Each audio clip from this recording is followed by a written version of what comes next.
I think I'm following you for quite a while now, and I think when my Twitter journey started a couple of years ago, you were among the first I saw on my feed and building things and doing stuff. And but yeah, I would like to give you the opportunity to introduce yourself, and then we see. So there's thank you very much for having me. It's super cool to be talking after I know you. I feel I know you because I see your face on Twitter quite often. And so I really like being here.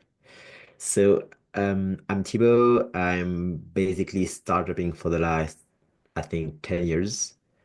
Um, I did like one, two big projects which have been acquired in 2022.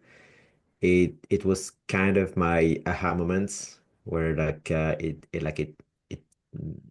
it allowed me to take off as a founder, and I'm super happy that it happens. I just moved on after that, and I'm now working on more than four different projects, trying to grow them.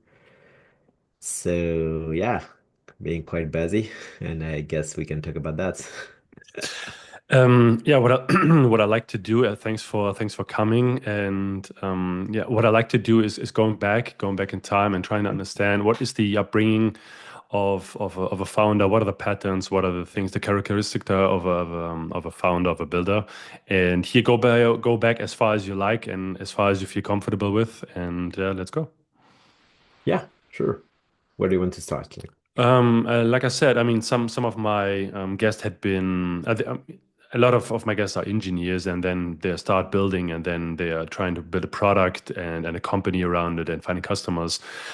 But this all very often starts with people believing in them. So very often we have parents that are also engineers or doctors, but some of them are farmers, and sometimes you have a sibling that is a builder or a few years ahead. And here I would like to understand how is that for you and who you've been surrounded with when you were younger. I feel like I'm coming from a pretty supportive background. Like my parents have always been quite I don't know if I can say that, but like they would agree with pretty much every choice I would make, and they would try to support me in pretty much everything. That was just pretty normal to me, and it's very far after being an adult that I started understanding that it was not that common, that many of my peers didn't have the same experience. I cannot say that I'm coming from an engineer or entrepreneur's family. Uh, there, there are a few, like my dad had his own entrepreneurship journey. It didn't really work as he wanted that to go, but I'm pretty sure that he learned a lot from this experience, and he tried to like give me lots of of that. Um, what is for sure something that shaped me is my engineering school. Like during 5 years, I was hearing again and again every single day that like being a developer and developing like coding, having your hands down to coding is not something, it's not a proper job for engineers. And to that, like I find it crazy. Like it's what I'm doing right now. It's what's made me successful as an individual. But during 5 years, like every day I was hearing that you need to be a project manager, like you need to be managing people, you need to oversight projects. And so that's basically where I tried to go after my engineering school. And I think that's why I failed at least two of my early startups right after school. It's crazy. So and what maybe you would like to reveal or what you studied. I mean, it seems pretty obvious, but maybe you can go a little bit into that. Yeah, I so it's pretty classic, I guess. I did this 5 years engineering school in France, specialized in computer science. It was kind of generalistic with this specialization in computer science. And then I did this extra degree with in entrepreneurship in a business school. It was a pretty good one. And that was where it made me understand that being an entrepreneur and having my own company is exactly what I wanted to do. Like this is being free of making my own mistakes and developing my own products. It's just like perfect for me. And being in school and getting all the skills necessary to become a computer scientist. And here there's different paths that you can go down the road, right? But the entrepreneurial part was not something that was, I mean, you said that a project manager then, so getting out of programming and then overlooking people and product development, this is something that if you would like to build a company, makes you an entrepreneur. But now you're saying being hands-on, a programmer is actually enough to build something, right? You don't need to go a D route and do something that is not on the core what you would like to do, right? I think there was this narrative that if you are too hands-on, like being too hands-on, it is kind of a low status job. Mm. You need to be you need to be overseeing people, like you need to be managing a team if you want to be successful. And that might be the case like 15 or 20 years ago. It was definitely not the case when I started my own startups, and it's even less the case right now. Like with AI and like how it's easy with a super small team to build things today, it's getting insanely good, like it's insanely productive to be able to be hands-on. Like you can build so much. You can build more than a 10-person team 15 years ago. It's just insane.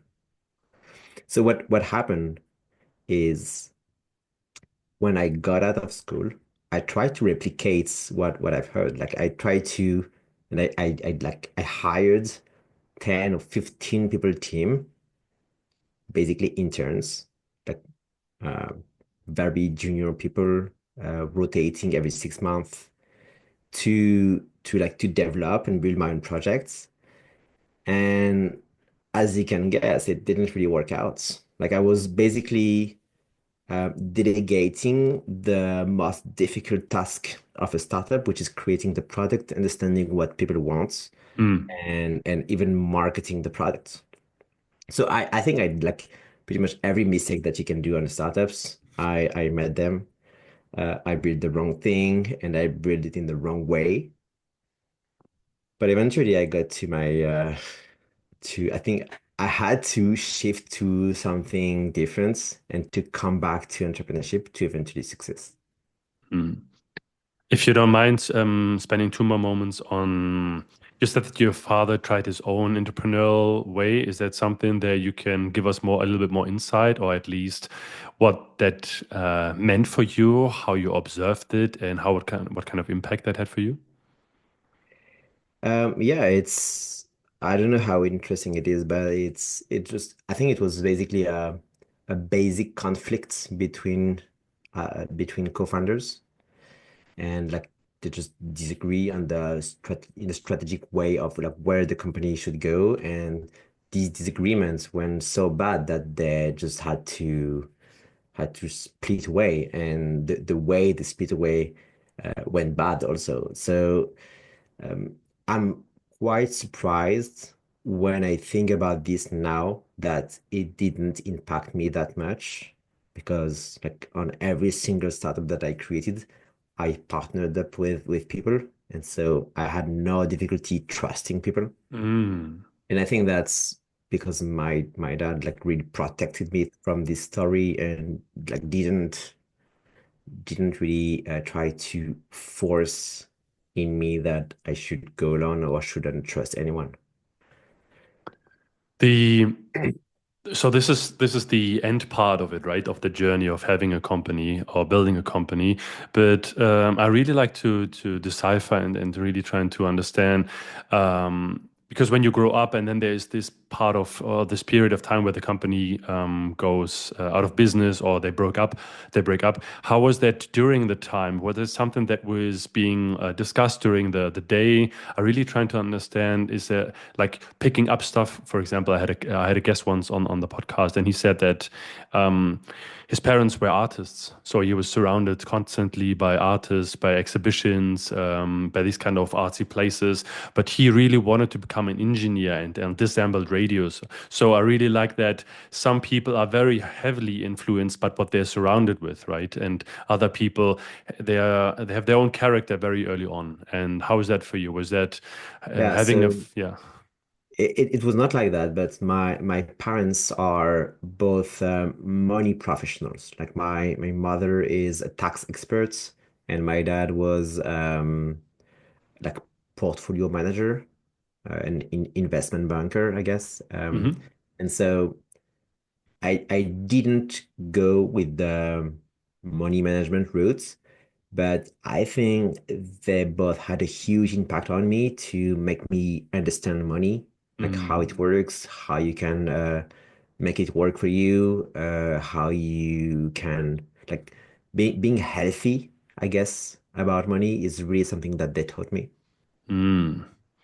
I mean, no matter what kind of business you do, no matter what kind of niche you're going in, no matter what kind of position you have, money is always a topic, right? So I think Yeah. it helps to get how do you say this financial literacy to really understand how things are working, right? For or Yeah, against you. so crazy thing. Like I have this issue right now that's one of my business is growing very fast, which is awesome.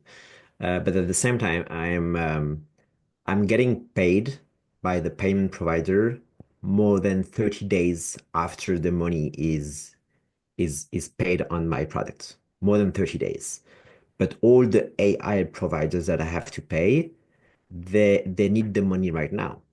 Like they need they need me to pay right now. So the more I grow, the more I need to pay the AI provider, but the more of the growth money comes later in the journey. So that's something where like managing the cash flow on this product is very hard. Like I have like the money that gets to my bank account, it is not that big compared to the all the expenses that I need to pay. So it's just I need to be careful, and I think that I'm managing it kind of in a good way, probably thanks to them. Mm. I think this is the very first time I think on the podcast that someone is giving this kind of insights, even though it seems very obvious, right? We should all have some sort of yeah, financial overview about the things that we do and the project we are involved with. So thanks for going back here.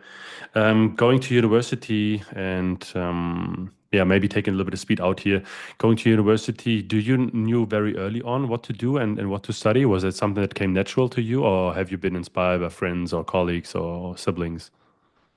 It's hard to say. Like honestly, getting into engineering school was quite obvious to me. Hmm. Like I was comfortable with numbers. I love physics. So yeah, it was pretty obvious. I discovered in this school that computer science was awesome. It was really not something that I envision. And now that I think about that, I know that my dad tried to push me in high school to try programming, like just try. I think he had no idea where I should start with, and so that's why nothing happened, basically. But I think he was glorifying the idea of being a programmer, which resonated with me and helped me get into it when I was in engineering school. Mm. Does that So, make sense to you? sorry? Does that make sense? I'm just thinking about for someone who's, for example, being in charge of a portfolio, you're always trying to anticipate the future. You're always trying to anticipate some trends, right? And being good with numbers and seeing where cash comes in. This is just a thought, right? Uh, so maybe he thinks, so I'm guessing your age, you might be what? 33. some, sorry? 33. Yeah. So going back 15 years ago when you were in high school, um, he might have seen, okay, so this is not the internet now is in full bloom, right? You see the dot com bubble is years behind, and maybe he sees, okay, there is something coming up. This might be something that could be very valuable in the future. Having skills that are in programming, because it seems like a lot of things in our world are controlled by computers, right? And we're surrounded by monitors and displays. So maybe getting in there, maybe that was a thought. I'm here, like I said, I'm just assuming. Maybe you can ask, maybe you ask him why he came up with the idea. But maybe this is something like, okay, this can't be too wrong going in this direction. Or maybe he saw what you're interested in and then you suggested something that suits your interest that he was seeing on a daily basis. Yeah. I didn't even think about that, but maybe Yeah. it's like it's very hard for me as a 33-year-old guy, it's very hard to think about how the world was working in the I don't know, like 20 years ago, or the like how awesome and how like all the tech startup like who were just started at the time, like all the excitements, but at the same time it feels obvious right now. Pretty sure it was really not the case at that time. Mm. I mean, go back to him. It was just interesting to have a thought about that. Coming out of university, you said you right away started building your own startup. Maybe you can dive here into this episode. Yeah, sure. So uh, that was a strange time because we knew that we wanted to create something. Who's Uh, we? I was working with a guy called Thomas, which is Hmm. basically my co-founder on pretty much every company that I started, including the one that got acquired. We were were trying to find something to work on, basically, and we were jumping from ID to ID, talking with a lot of people, trying to find a good problem to solve. And that was during a meeting with the VC. That's this VC, he twisted one of our ID. We basically wanted to gamify motivation and create an app to help you getting motivated to do your like the hard task that you don't want to do. He twisted this ID and like make us work on an adaptation of that for kids. And we got to this idea where we would create an app to motivate and help your kids to do their daily chores, Mm. brushing their teeth, doing their homework, stuff like that. And that's how it started. It We worked 2 years on this idea, and we needed the 2 years to realize that it was not working out. Yeah. And now with more experience under your belt, can you identify the problems that you had back then? Yeah, I think the one biggest problem is at no point we were trying to validate that this was a good idea. We were always trying to force and to like convince people that the idea was good and they should buy from us. Like they should buy this idea, they should buy the product, but they should give us money to do it. We were always trying to sell and not to validate the idea. The the issue, like the main issue with this idea is that you have two clients basically. You need to convince the parents, which will download and pay for the app. And at the same time, you need to make the kids use the app on a daily basis. And you're basically competing with every other game in the parents' phone, which do not require the kid to do homework or brush your teeth to be able to play. So it was a very hard competition, and I think we lost. When you first started, before you clarified what was the actually topic of the app, the motivation thing, I think it's even it's irrelevant, right? I still think I think it's still relevant to even I mean in today's time. where attention span is so short and you're getting distracted so easily, being motivated and building your routine and your discipline. I mean, books like Atomic Habits is one of the best-selling book in the last 10 years, 15 years, right? So, Yeah, that's a key point. Like, it's insane how much content is out there about this topic. yeah, But at the same time, the problem is still here. yeah. Like, it's crazy how people like to consume content about this, but at the same time, they don't really take action, or very few people take action. I think that was also linked to another issue is that even if the idea is good and the problem is very relevant, it doesn't really mean that people are willing to pay for the product. And um, something that, like, a big mistake that we did in our first two startups is we were always trying to force the adoption of the product by going free in the first place, Mhm. thinking a little bit like Facebook. Like, we want to go big and we want to go free to start with. We'll find the business model later.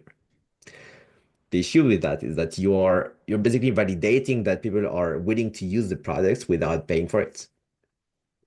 What I'm doing right now is like the complete opposite. The validation from comes from the payments. The validation comes from the payments, meaning like if people pay, I get my product validated, but I want to prove that people are willing to pay for it and not even use it for free.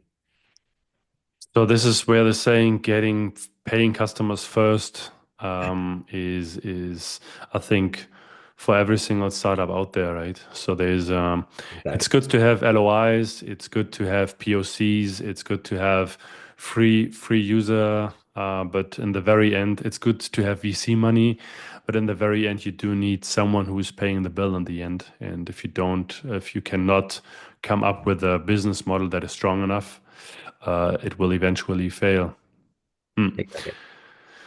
Uh, yeah, I really like that you guys like went in for building first, right? A lot of people coming from school thinking, how can I now make money? How can I now use that badge? I got a diploma, I got a degree. Where can I start going and where can I get some money?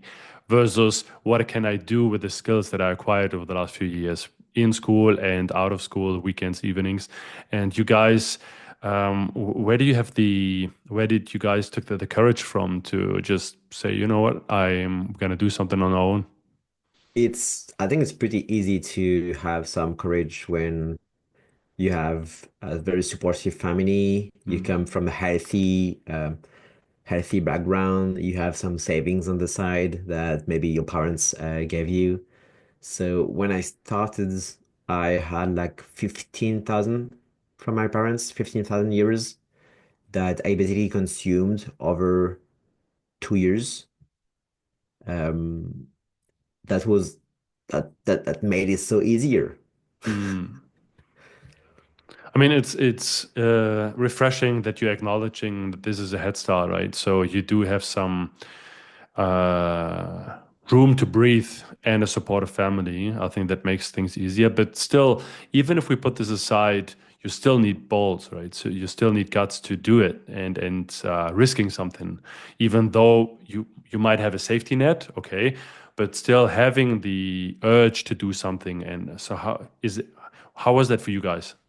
The thing is, like, I have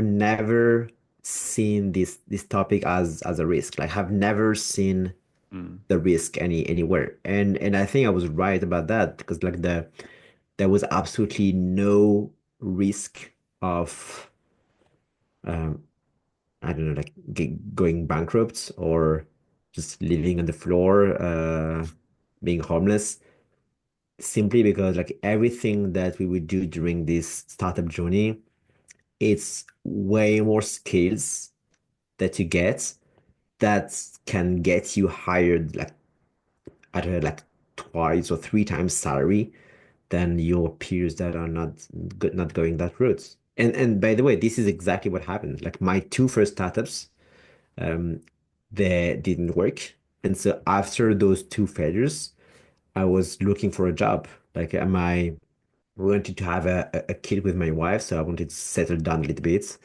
And I applied to a job, and I got to a position that was literally getting me paid twice higher than 99% of my peers from engineering school. So And it's and this it, was because of the experience that you gathered in those two startups? yeah, I'm Hmm. pretty sure. Like I was, I was still man. Like it's still a thing. Like I hired a big team, so I know how to hire. I was managing people, quite big teams actually. I was solving problems all day long. Like I was handling money, handling budgets, talking with the banks. I was actually building things myself. Like I went much further into coding and like touching everything across the board, like from the front end to back end and server management. So the number of things that you touch when you do startups is just 10 times higher than when you are just an employee working at a big firm. Because the role description is pretty clear, right? You've been hired for this role, so these are your tasks, Exactly. versus throw this out of the window. You're gonna do whatever is being faced to you and handed to you, and you need to find a solution for that. Yeah, You said that the first two startups failed, and this was the first time that you used the word failure, because before that you said, there's no risk, I don't see any reality where I'm homeless and I'm on the streets. But failure is a big topic, and I think in the last few years it became even more obvious how different Europe mentality is from the US, where you just explained it pretty well. These two startups were a Kickstarter for my development, for my skill development. And I was able to use that for a better position and earned two or three times more than my peers. So how can that be a failure, earning more money and trying your own thing, right? But here in Europe, failure is a big topic, and it is been watched as so you have this company, it's bankrupt, right? And there's people whom even might smile about this, right? Because there's a lot of assumption from me, didn't have the guts and the balls or the opportunities to do something on their own. How is that for you, failing at your startups? How is that confronting, and then say, okay, now I'm becoming an employee? well, I hate that people are afraid of the word itself, like failure, because the truth is you are trying to do something and it's not working, so the plan fails. And so it's basically the truth. Like it is a failure, but there is, in my case, no risk in the failure itself. Like the failure, like the worst, except if you are doing something illegal and it goes against you, the failure itself is very low risk because you are in most countries, your responsibility is limited to what you brings in the business. And in my case, on a software project is very low. Is like Hmm. what you brings to make a software business grow is can be very low.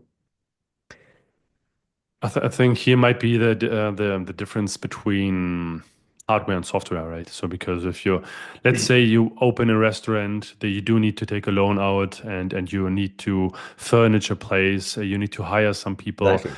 I think there's risk involved, and here there is There is definitely something. So there is this case where you have to like you need to bring a lot of more money on the table to just start the business. But there is also a second situation, which is like all those people in the US with a super high paying job working for Google or Facebook, like they earn 400K per year. They have a like they have a family and they have all those liabilities to pay for every month. Those guys, when they quit the job to start their own startups, they are taking a lot of risk. And so I think they are much more courageous than I would be. So you said being very early on in your risk taking was due to the situation. You didn't have any kids, you didn't have any big cars or big house you needed to pay off. So, and that put you in a position where you can take those risks but they are not too many, not too risky for you because they are not too high. You're not falling down too high. Is that Exactly. what you're saying? Yeah, yeah. I Mm. exactly. I didn't have a family to support. I had I think my wife was a girlfriend at the time. I wasn't supporting her, like she was fully independent. She was the one helping me because she had a she had a job and I didn't. But yeah, if you have a big family to support and to pay for, I guess it's much more riskier. Mm. Yeah, thanks for diving so deep into this topic here. But I think you opened also with you were able to sell a startup. Maybe we can talk a little bit about this and how this got together. I was following this at the time back then when I first got onto Twitter. Or again, maybe yeah, maybe you can give us a little bit of overview what happened. So it kind of started from a small drama. We had a daughter with my wife in late 2019, and like 2 months after she was born, she had this big stomach issue, and so we had to get her to the hospital, and she almost died at that time. And so it shook us a lot, and we wanted to quit everything and travel the world a little bit just to enjoy life, just try to like rebuild ourselves after that story. She didn't die, by the way. Like she's very healthy Yeah, I and she's assumed. like awesome right now. So, Thanks. but we just didn't want to like start over. So my wife and I quit our job in early 2020 to travel the world. And Mm. that didn't go as planned because of COVID. Like so we never left. So we stayed in Paris, locked down without a job in most of 2020. And that was the trigger because like we had time. So I was getting back to hack some projects, starting little things, learning new tech, and piece after piece, I convinced my former co-founder, Thomas, from my first startup, to join me, and we started hacking together. And when I say hacking, is like it's basically startupping, but in a very new way. It was very new to me actually, which is basically we just the two of us. We used to not have all the skills, but now we do. We have the skills. So let's start projects and let's like create products, just the two of us, and see how it goes. And we started this crazy experiment where we would try to ship one new product every week until something stick. It was early 2021, and I think in 4 months we shipped something like 10 or 11 projects.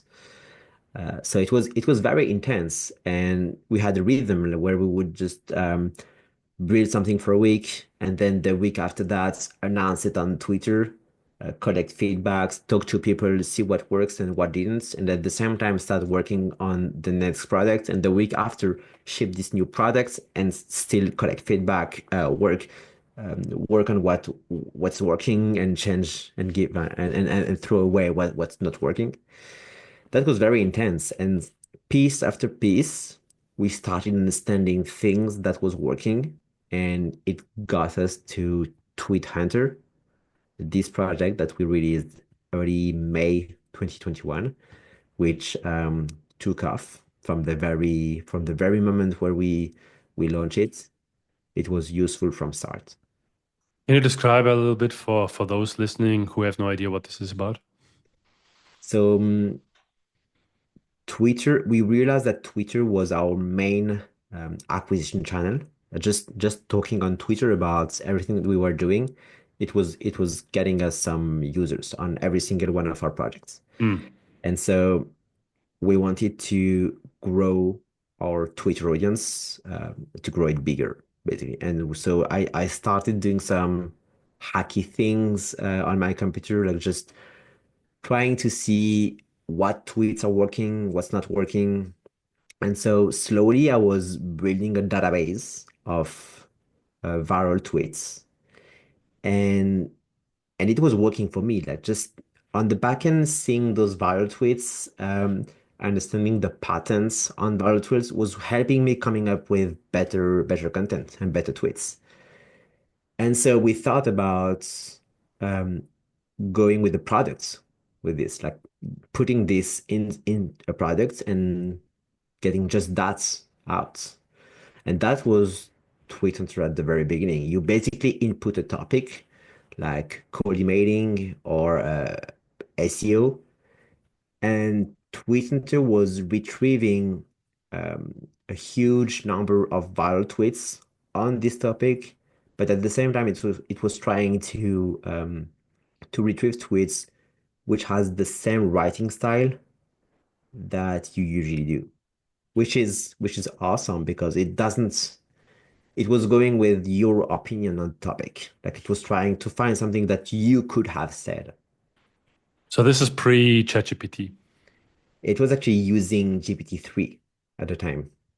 So everyone was using GPT-3 to generate contents. That was the time of copy.ai and companies like that. Like a lot of companies were training by generating contents.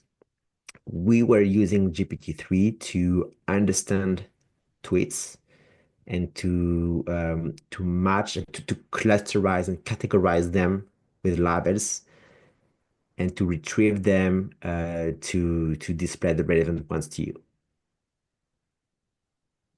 I mean, I think this was the time that I saw you guys, and I really like that you said, look, instead of building something for 2 years and not being able to sell it, because this is the academia, people with a deep technology expertise are doing, right? Versus I'm shipping every single week, and I'm forcing my luck, right? There's no luck. I'm forcing my opportunities. I'm forcing my growth, and until something, and as you said, you're collecting feedback, so you're iterating fast on things that don't work and work, and then you found something that eventually took off. What was the next step for you?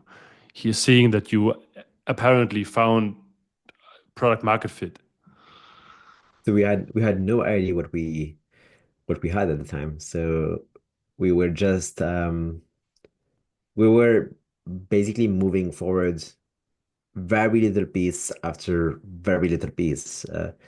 What was awesome at the time is that I was the primary user of the platform and I was building it.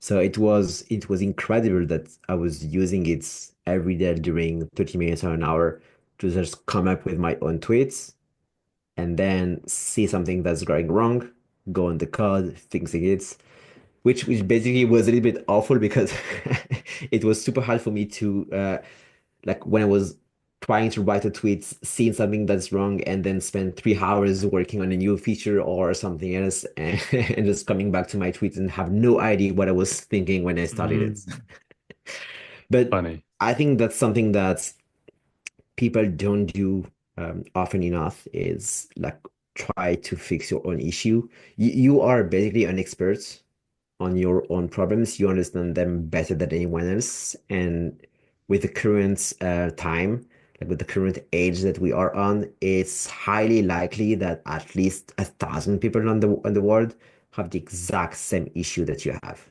Mm. I mean, I think there's a difference between using your product, right? Because you're using social media and you're shipping, so you are a user of your own product, versus someone. I am now in the robotic space, and here there's a lot of hardware involved, and here, I mean, for sure, in a few years' time, we most likely. Depends on what a few years time means. We'll have robots walking around us, right? And then, but there's a lot of expertise necessary to make a robot walk and walk and see and touch and right. So I think here something unique came together also, um, having the skills to be able to work on the issues that you're facing on a daily work, right? And I think this is awesome. But yeah, putting yourself, and this is I think that people can derive from looking at the problems and feeling. the problems is something totally different versus building a product. And being able to bring those two things together, right? Getting the problems and putting them into the product development, I think this is very, very helpful. Yeah, I it's think this. it's it's really it's two different things. Like you have this deep understanding of the problem, and so you kind of know what you need to build to solve this problem. But at the same time, there is also using the product every day, see those little tiny things that are making you insane. Like this button is not probably aligned with this one, and this feedback effect is awful. Those little things that you can fix during the day, it gets a completely different product if you are just working on those tiny things, like making those perfect.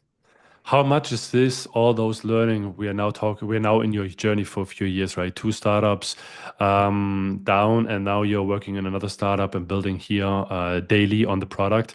How much of this, how much of the foundation was being laid during your studies, and how much was acquired during painful and long hours? It's super interesting question. Like I love this question. I would say maybe I'm wrong, but I would say like 10% comes from my engineering school, Mm. something like this. And like when I see what I've the one thing that I got from my not my engineering school but my business school is finding the perfect co-founder. He's coming from school, and I think that's something most people need to reflect on. It's like school brings a huge network, very talented people, and people who are working on the same kind of things, like by definition, because they are studying the same things. This has like huge value. But today you can find this on Twitter. If you are consistent enough, if you are motivated, you can build a strong first circle on X or any other social platform. It's interesting that you say this now because it brings me directly to what happened with Tweet Hunter. You mean what the acquisition No, or no.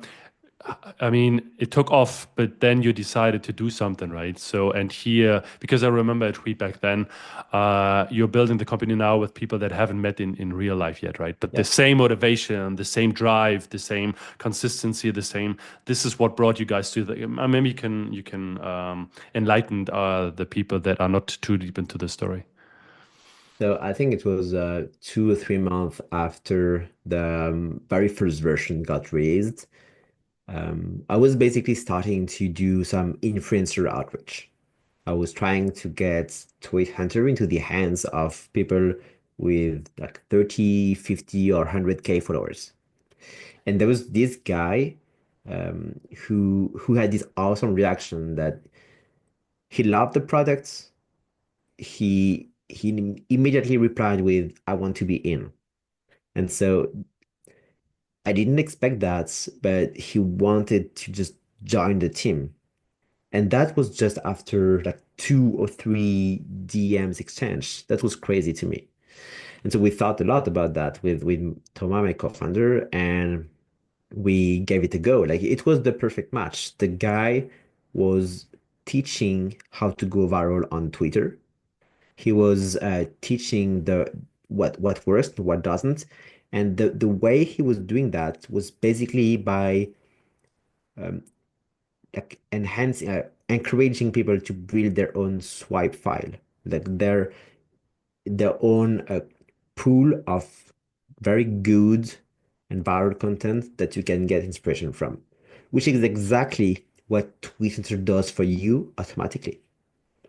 So there was a strong alignment, not only on the topic, but on the methodology of how to solve the Twitter growth problem.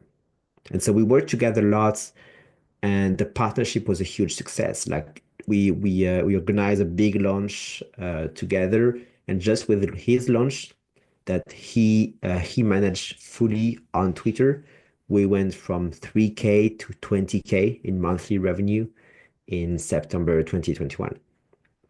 That was the start of like the rapid growth. From this time, we consistently grew 20% month over month until like 100 or 150K in monthly revenue. These are some numbers, I'm telling you. I Yeah, think a lot of, I mean, the Twitter money game is different today than it was a few years ago. Now everyone has AI tools, but I remember that back then this was a pretty big deal, especially if you're telling people there is no huge team behind that, right? You guys did this, and there is no expensive distribution network and office and all those. No, it's just like a few people with computer access to the internet. That's it. yeah. And really, as you said, I'm not managing people. I'm not here for new titles. I use my two hands and my keyboard, and I just program my way into into this journey, right? So this was, I think, very exciting and a huge inspiration for a lot of people. Yeah, but the thing that's so when people look at it, they see only the like what's on the outside, like the product, the revenue chart that we share on Twitter. What people don't see is like almost every day we were adding a few features. Almost every week we were shipping a free tool to try to rank on some SEO keywords. Almost every day I was talking with two or three different guy on Twitter to understand their pain points. I was fixing UI issue at the same time. So yeah, it was this relentless shipping schedule that just never stops. Really, really awesome. And it's funny that I finally have the opportunity to talk to you about this and really because I remember pretty clearly back then to see all this, right? And as you said, you were documenting and talking about this on Twitter on a daily basis, right? So people could really see and follow the journey and the behind the scenes. Um, yeah, maybe you would like to spend a bit time about how things ended there and what you're gonna do today.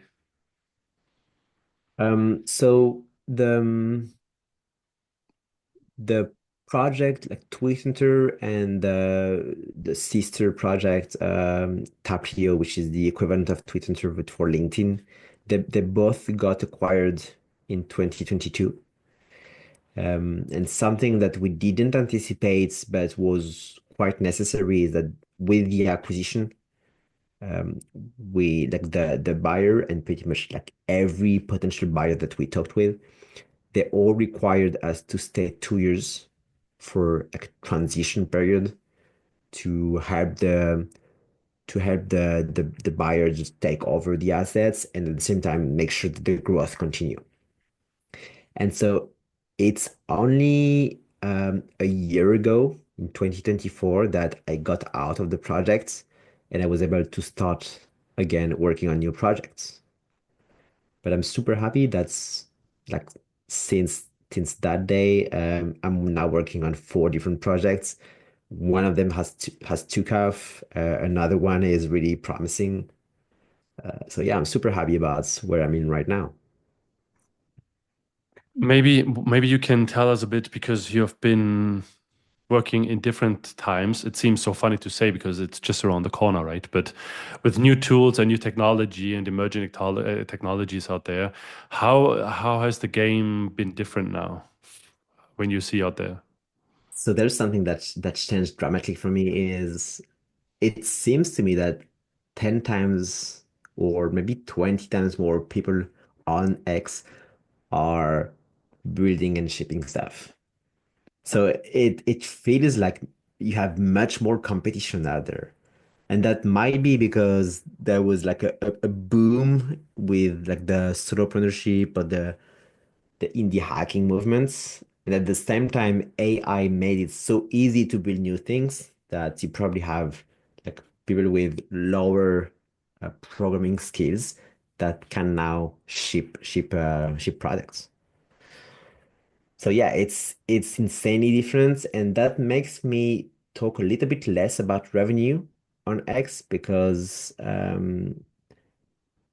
like it was crazy. Like I think 6 months ago, I talked a little bit about Revit and like how it was working pretty well, and a week after that, I found this like exact copy of the product being shipped, and like it was the exact landing page with the same example videos. Some links were definitely not working, so it was like a rough copy paste. So that's why it changed a lot. This was not happening 3 years ago. Mm.